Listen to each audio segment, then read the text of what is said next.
Viv and Keith here, and we've decided for our sins is to do a podcast called Gods of Rock, and we were talking about it and just wondering what we were going to do. So I'm going to put Keith on the spot, and he's going to tell you the setup of what the next few podcasts are going to be like. Oh, I don't know. Well, I mean, hopefully, Viv, we can get a few people that we know in, come in to have a chat, tell us and everybody else about their musical experiences. Maybe producers, musicians. Mates? Oh, no, don't bring any of them. No, don't any mates in. They'll start to tell the truth, and there's a lot of stories, Keith, because we've got a lot of history together. Yeah, absolutely. That can't be repeated. But I think it's worth talking about sort of like when we first got into gigs and what it was like, and that sort of drug, you know, the first sort of time you heard rock music or the first band you saw, and you just got addicted. First band I saw were a very well-known Irish three-piece. Who was that? In the late 60s. And everybody thinking, I see, so the first band he saw was Taste. No, it was the Bachelors. Fucking Bachelor. You kept that quiet on that. I think I was on a family holiday with my mum and dad and my sister. And we were in Morecambe. And it was an afternoon, a matinee performance, probably a variety show that we went to. It was probably raining. Yeah. And it was the Bachelors.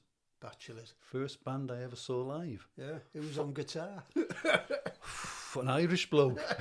wasn't Hendrix. No, unfortunately not. Yeah. But the actual first band I ever saw, and this will take you by surprise, but I didn't see them play, was the Beatles. Right. In Rill. When I was about 7. And again, we were on family holiday in Rill in about 1963. And we used to stay in this guest house. Went there for about, I don't know, maybe 3-4 years on the bounce. And we're walking back one evening, and this big black car pulls up beside us, and these 4 blokes get out. And I can remember them getting out, and I can remember my dad saying, "Yeah, it's the Beatles." And I can remember them. I can remember these four fellas in the black suits and all that. But I couldn't, I couldn't remember the faces. What faces the band or the faces? But we'll get back to them after. Right. And they were like going into the chip shop. So it always stuck with me for years and years. What were they doing playing in Rill? And there was an article in Mojo, years and years ago, about the sort of 10 places you wouldn't expect the Beatles to have played. And it was actually Rill. It was in there in about July or June 1963, something like that. Then about 2 or 3 years ago, we were watching one of these tea time antique programs that you bring stuff in. Yeah. And they value it and you can take to auction. And there were a couple on who probably, be into their 70s at least, who were selling a full set of Beatles autographs. And when they were asked where they got them from, they said, we saw them in Rill in 1963, and they signed this postcard for us. That's mad, isn't it? Yeah. So that answered... That sort of put that together, sort of little sort of puzzle was put together. And it was just like, wow. And my dad always used to say, I wish I'd asked them for their autographs. Yeah. Can you remember how much it sold? Yeah, $5 grand. $5 grand? $5 grand. No, I bet you were gutted over that, not getting the... the Bachelors. Probably Morecambe Winter Gardens, or let's be honest, every seaside resort in the 60s had a Winter Gardens. Yeah. But the first band I saw after that was as you mentioned, was the Faces. Faces. And where was that at? Liverpool Empire, December the 9th, 1973, supported by Long John Baldry. Yeah, that's cool. See, I've talked about this in the past, but my first gig was, I'll give you an embarrassment, really. The first single I ever bought in my life was Remember You're a Womble. Yeah, well, it would be, wouldn't it? And that was, about 7-8 years ago? Yeah, got it a couple of years ago in a charity shop. See, my dad used to work on a Saturday night. He used to work in the Memorial Hall in Wrexham. Ah, right, yeah. The council used to put a dance on. And he was the cashier. And so, yeah, he must have done that for 10 or 12 years. So I remember him doing it in the early 70s as well. And he'd come home with a record. It could be something. I remember he brought back once for me Twist and Shout in the picture sleeve. Yeah. And I've still got the single, but I haven't had the sleeves long gone. But you'd get stuff like, Peter and Gordon, Herman's Hermits, all those, Jerry and the Pacemakers, all those sort of bands from the early 60s. And then the first single I bought with my own money was in 1967. It was Fire Brigade by The Move. How was it? Yeah, still got it. Got it from the disc shop in the indoor market. Yeah. Paget's. Yeah. Still got the stamp on the sleeve. So yeah, that was the first single I bought. And I think the first album was probably one of those Top of the Pops. Yeah, I know the song. Where they have cover bands playing songs. So I'd probably been about 12, 13. But then the first actual album by a band I bought was, I think it was Bowl and Boogie. Right. Which was, I think after Boland got quite big, Fly used to do loads of re-releases, I think. Right. And that was like a greatest hits up to about 1971. Yeah. And Get It On was on it, and Jeepster. Yeah. So that's where it started for me. It's cool. So I think, well, my first gig was AC/DC, Liverpool Empire, 78. Wasn't the Wombles. Wasn't the Wombles. No. Couldn't get the Wombles. With Bon Scott, and I think that's when my addiction for like live music came, just to watch Bon Scott walk on stage. So how old were you then? God, 15, 16, something like that. But I was 6. I just turned 16 when I saw the Faces. Yeah. But you mentioned Chip Shop, I think you mentioned earlier on for something, but we'd gone to, there was a chippy by the Empire, I can't remember it, and who walked in was like Bon Scott and Angus. I love this story. And Angus, and we'd gone with a guy called Kev, who's no longer with us, but he only had one arm, and he ordered chips, peas and gravy to eat now. And I just heard this Australian accent behind me. It was Bon Scott's going, this is going to be a fucking lesson for us all. But I've got another weird band Chip Shop story. We've gone to see Twisted Sister and Motorhead at the racecourse in the 80s. It was 1982. I didn't go. Yeah. Because I was going to Roundhay Park the day after to watch the Stones. Right. And we were going on the Saturday night. Yeah. The guy I was going with, we were staying up with a mate's house of his in Leeds. So I didn't go to the Twisted Sister Motorhead. Yeah, no, it was good. And I'd gone back to, as soon as the gig finished, I headed back into town because we used to get a lock-in at do you remember the Jolly Tavern? Yeah. Oh, God, the tavern. So, above the Bacon Take. Yeah, well, I went in the Bacon Take to get a hot dog before I went in on a session. And who was in the Bacon Take but Dee Snider? Really? Yeah, and he was saying, I got chatting to him, I said, I've just seen you, great gig. And he goes, thanks, we were a bit nervous, all that sort of stuff. He goes, it's a bit of a shithole, Wrexham, isn't it? He said, there's nowhere to get a drink, nowhere open. I said, fucking come to the tavern with me. And I took him for a Really? Yeah, we had a lock-in in the Jolly Tavern. Oh, nice one. Snider, but he only stayed about 40 minutes. He had like a pint and then he left. I think they were staying in the Crest. You're around one of the bottom. Around the corner. Yeah.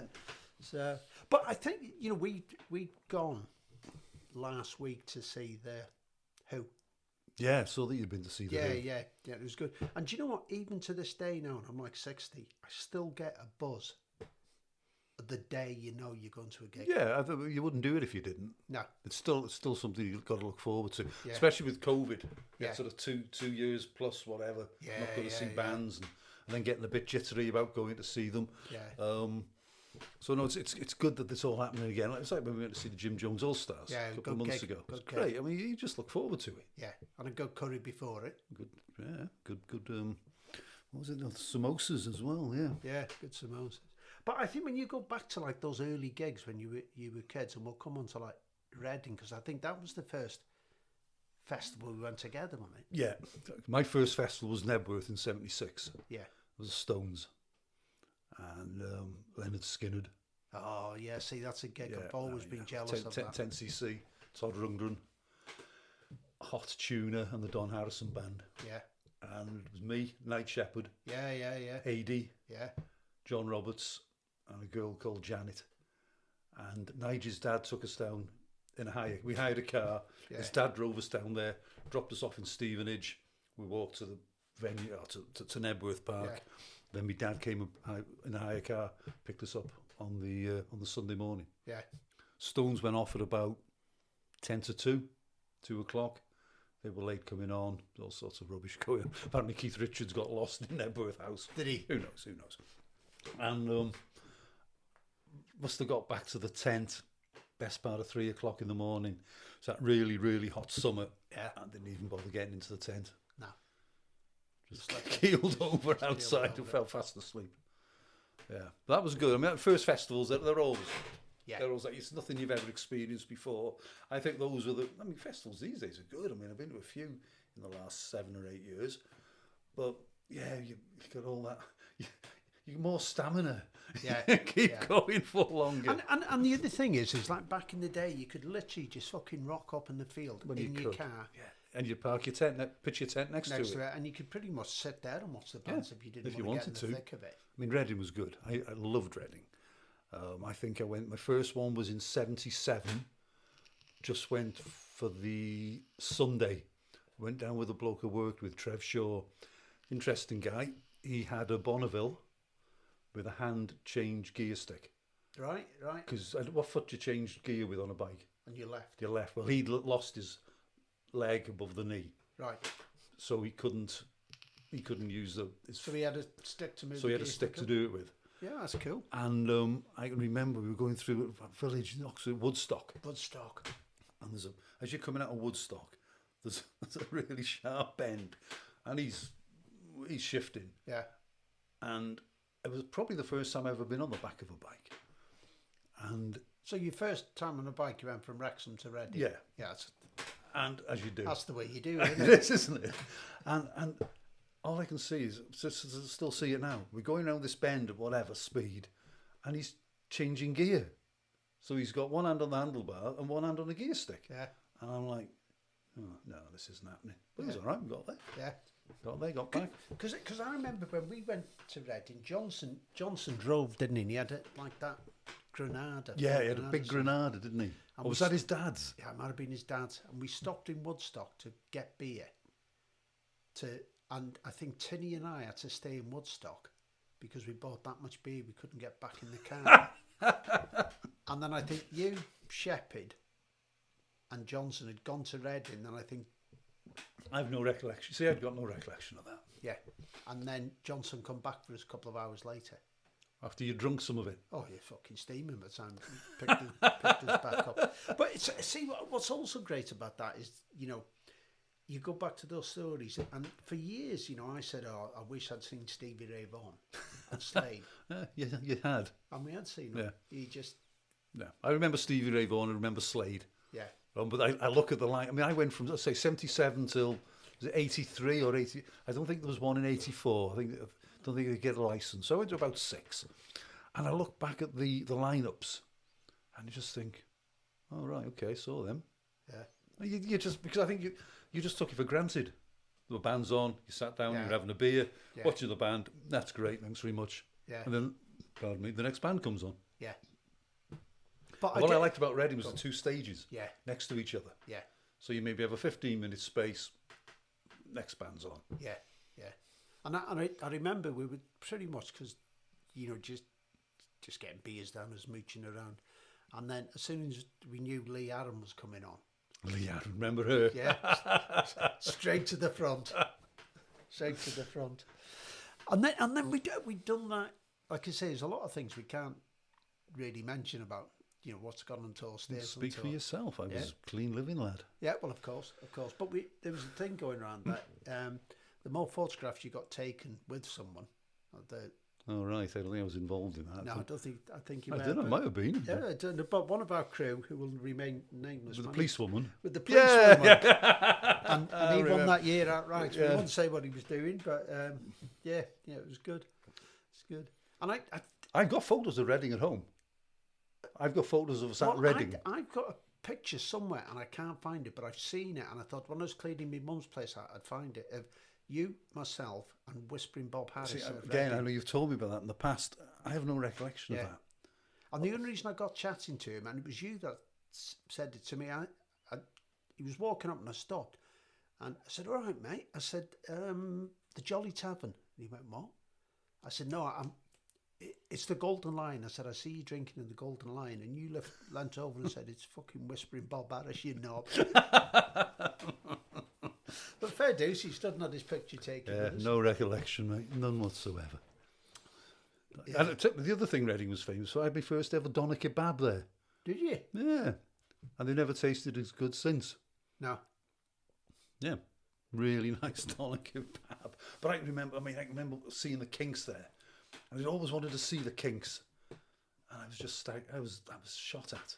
Yeah. I can just remember walking out of the arena. And they were on, but I'd had enough. Yeah. I was exhausted. I probably had. I can remember going once, it was about 1982. This lad used to play cricket with. He's a bit younger than me. His name was Bill. Big lad, taller than me, really big fella. And his dad had an account with the, I think it must have been Threshers Off licence in Gresford. All right. Back in the early 80s. Yeah. So I was driving, I had this old Marina, and it had was it like those, it was brown Marina, and it had like the roof, was it Velcro? Oh, the lower roof. The lower roof, yeah. No, I know the sort of roof, like a two-tone thing. Yeah, but it was like a material. You could peel it off. I don't know. Anyway, it doesn't matter. And so we stop at the off license. He said, I'll go and stock up. I said, I'll just use my dad's account. I said, are you a bit naughty now? I said, no. He said, sorry, won't mind.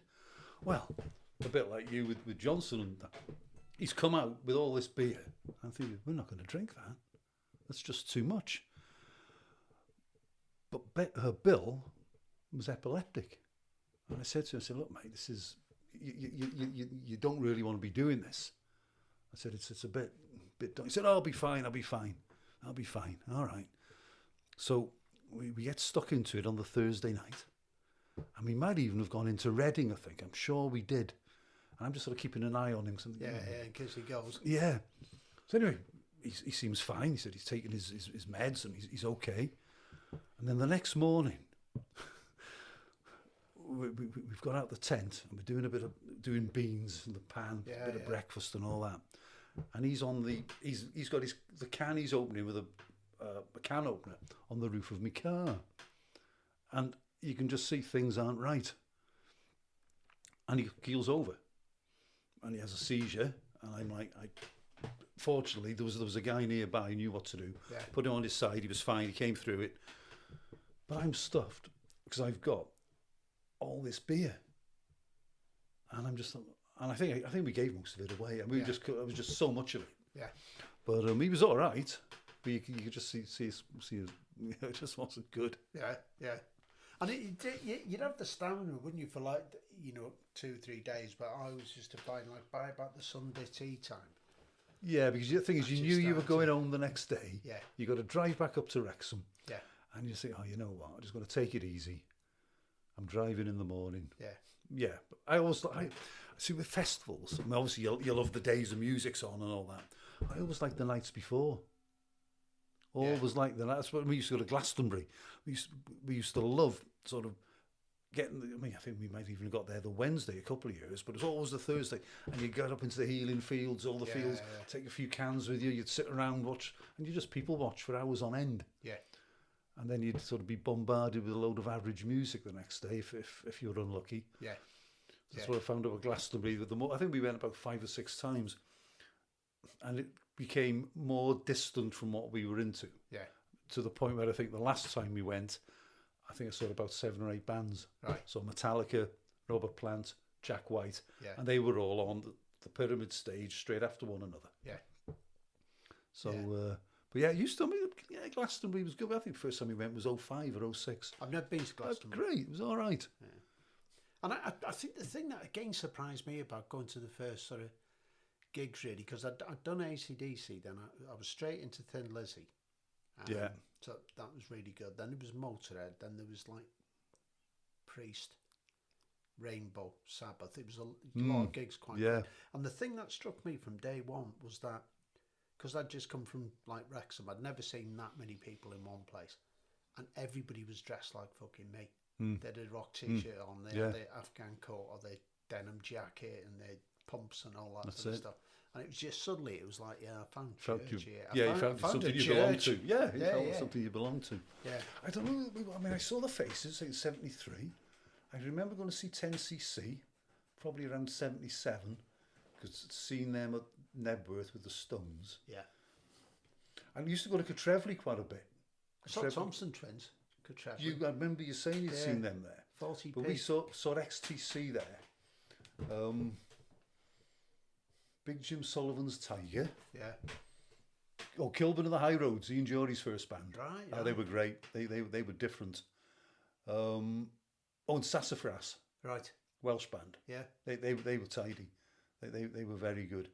But I can't think sort of like immediately after the Faces. I remember going to see 10cc.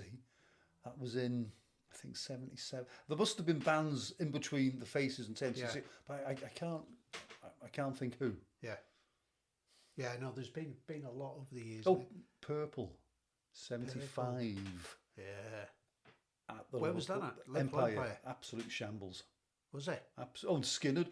No, Skinner was '77. Me and Nige saw Sabbath, Skinner and Ted Nugent in the space of 9 days Right.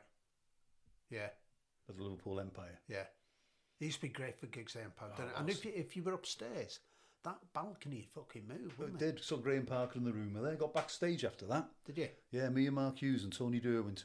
We went to that, and they managed to blag the way backstage. Met the band and. But yeah, the Empire was such a great story about the Sabbath one actually, because we'd applied for tickets, me and Nige, I guess, and we couldn't get any. And so anyway, we ended up going on a Saturday morning to the Liverpool Empire. So we got some tickets. So I drove there, and there were 2 tickets in the box office waiting for us. There was a 6th row. Yeah. Yeah, that's all right. And while we were there was a weigh-in. There's a boxing. Was it been that night or that weekend? John Conte was fighting. All right. The old Liverpool, Yeah, Liverpool yeah, lad, yeah, wasn't he? Yeah. Does he a middleweight, something like that? I don't know. And we went into that. I think he paid 50p to go watch the weigh-in. Did you? Yeah, so we went in and watched that. And I was talking to Nigel probably 3 or 4 years ago, and I said, "How did we get those Sabbath tickets?" He said they were the manager's tickets. He'd phoned up and said, "Are there any returns?" Or as far as I know, I mean, from what I can remember.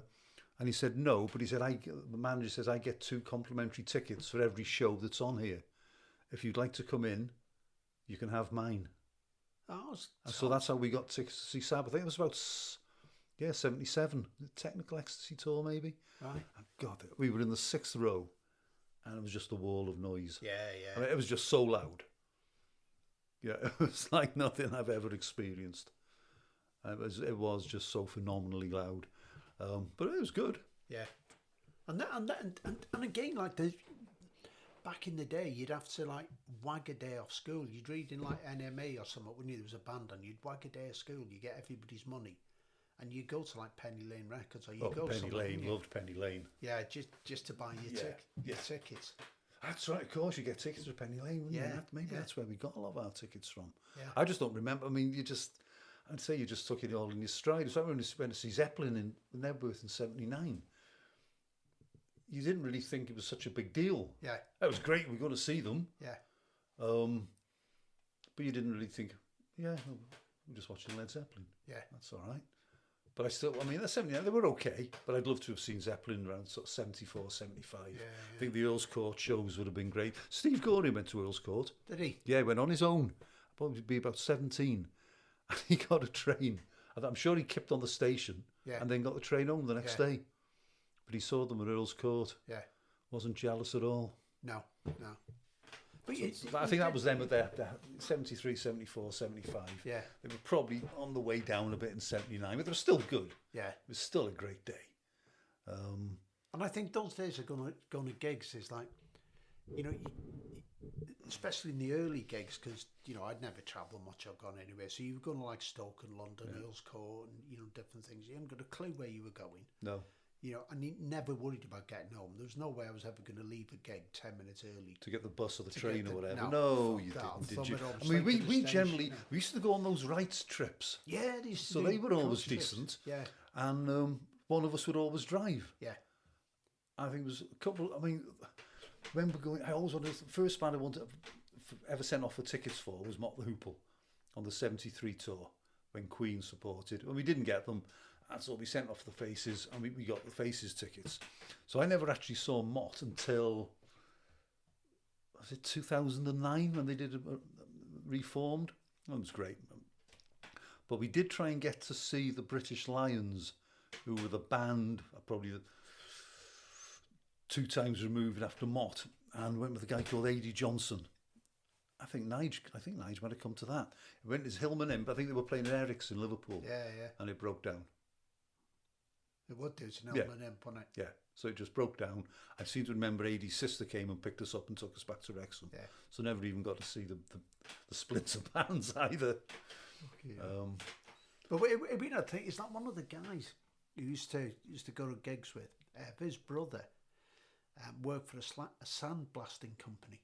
I remember once, I think it was the year after I went to Reading with you, we went back and we went in the back of his van, and because he was a sandblaster, there was like fucking sand everywhere, and there was no seats in the back of the van. You just sat. Oh, never were they? You were quite happy. So you were like red raw by the time you got down there. You had no skin on your ass because you'd been moving around. I remember I went to, it was Genesis at Nebworth. It was me and Ian Johnson, and we'd hitched there. Took us forever. I think it took us about 5 days. First night we kept in a bus shelter in Queen's Head by Whittington. Did you? Yeah, that's as far as we got. Yeah. In about 7 hours. Yeah. We ended up getting a lift in Rhuaben off some bloke in an open. He had a minivan with an open unit at the back. Yeah. Chucked us in that. They stopped off at a pub the other side of church. I think it's called the Poachers now. Right. That used to just be a run-of-the-mill pub. Yeah. They stopped off there for a drink and said, we're stopping here now. Oh, great. So we ended up, and then it started to piss down with rain. And we walked to Queen's Head. Yeah. Just got our heads down in the bus shelter, picked up a lift from a post office van at about 6 o'clock in the morning. He said he was going as far as Shrewsbury. He flagged down a wagon that was behind him, asked him where he was going, and by 8:30 in the morning we were at Daventry Services. Right, cool. And it's just the luck of the draw. Yeah. Yeah. I remember thumbing it home from going to see, I went to see Gillen at Deeside Leisure Centre. Nice, I never saw Gillen there. Yeah, it was good. And I thumbed it home and I got a lift off a guy in a Ford Cortina. Yeah. And he goes, I'm going as far as Dobbs Hill. I said, well, fuck you, a few miles, that'll do me handy. So I got out the car and I started to walk away, and he shouted me over to where he was when he was driving, the driver's window. And he said to me, can I put my finger in your belly button? Fucking of all the things you wanted to do, why would you want to do that? I said, well, no. I said, I've just been to see Gil. Saw Gillen loads of times. They were regulars at Reading. Yeah. And they were always good. Loved Gillen.